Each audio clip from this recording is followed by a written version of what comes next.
правопорядок. Вони є головним судовим органом Організації Об'єднаних Націй. І ми просили Міжнародний суд ООН видати наказ про застосування тимчасових заходів, provisional measures, яким зобов'язати Російську Федерацію зупинити свої військові дії на території України, не вчиняти будь-яких дій, які шкодитимуть ситуації на території України, утриматися від порушень Конвенції про геноцид 1948 року та інших питань, пов'язаних з захистом прав людини, а також подавати відповідні звіти до Міжнародного суду ООН щодо виконання наказу майбутнього про застосування тимчасових заходів. Антон мене звати. Я ж двічі сказав. Так, дякую. Скажіть, будь ласка, Росія, як ми бачимо, відмовилася брати участь у цих засіданнях, і вона офіційно про це оголосила. Відповідно, у нас є припущення, що так само вона відмовиться і виконувати рішення суду. Які є важелі змусити її це робити саме у Міжнародного суду ООН, і відповідно, якщо вона все одно відмовлятиметься, як можна взагалі притягнути? Я вам хочу нагадати одну історію. Мене звати Оксана Золотарьова. Я вам хочу нагадати одну історію з такими ж самою риторикою, коли Російська Федерація відмовилась брати участь в засіданні ІТЛАС щодо наших моряків. Не пройшло і зовсім мало часу, і вона їх відпустила. Побачте, що означає це для слухань завтра? Чи відбудуться, як далі будуть відбуватися? Скоріш за все, слухань завтра не буде, оскільки завтра мали би слухатися позиція відповідача Російської Федерації. А Російська Федерація, як ваша колега абсолютно вірно зазначила, офіційно повідомила суд, що вона не братиме участь у слуханнях саме щодо застосування тимчасових заходів. Але це ніяк не впливає на подальші дії суду. Конвенція про геноцид – це конвенція, де є обов'язкова юрисдикція Міжнародного суду ООН. І це саме слухання щодо не справи по суті, так, а саме щодо застосування тимчасових заходів. Тому суд вже може переходити до обговорення, обдумування, яким чином він буде видавати наказ про тимчасові заходи. І те, що Російська Федерація не з'явилася, не надасть пояснення чи ще інше, ніяк не впливає на те, що суд може абсолютно повноцінно діяти в цій ситуації.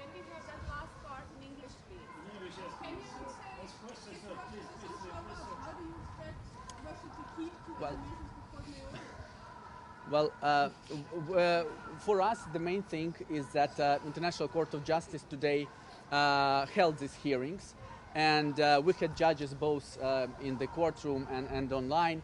So legally, there is no problem that the Russian Federation didn't show off, and we, I may say, expected such a conduct of the Russian Federation. But it doesn't affect any legal, grounds, and it doesn't have any legal effects under the statute of International Court of Justice, under the rules of procedure. So the court now will be deliberated as to the order on the provisional measures, no matter what the position of the Russian Federation is. So what about the measures? They need to listen, and they must listen to the court under the international law.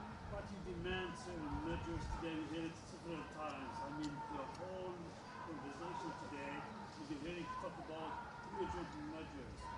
From your expectation, what you expect today from the court, previous hearing or previous judge, previous cases, we knew about the urgent measures take time. And we know Ukrainians, they're running out of time. What's your expectation about that? We officially asked the court during the pleadings and in our official positions, and this is officially stated in our requests and application, that we ask the court to impose the order on provisional measures as soon as possible, urgently, because this is needed for our country, for our people. So we do have precedents, we do have case law in which the court was rather fast and effective in imposition of provisional measures. So we hope and we ask the court to do that urgently, because this is a matter of life and death for our Ukrainian citizens. Пане Антоне, а коли ви розраховуєте? As you see, we in Ukraine, we do have a strategy, we call it a lawfare. While the Russian Federation commits warfare, yes, commits aggression against Ukraine on the battleground, we, for many years, for 8 years, since 2014, we chose this path of using the international courts in order to have the portfolio, of decisions, which I'm sure the Russian Federation will perform, will execute.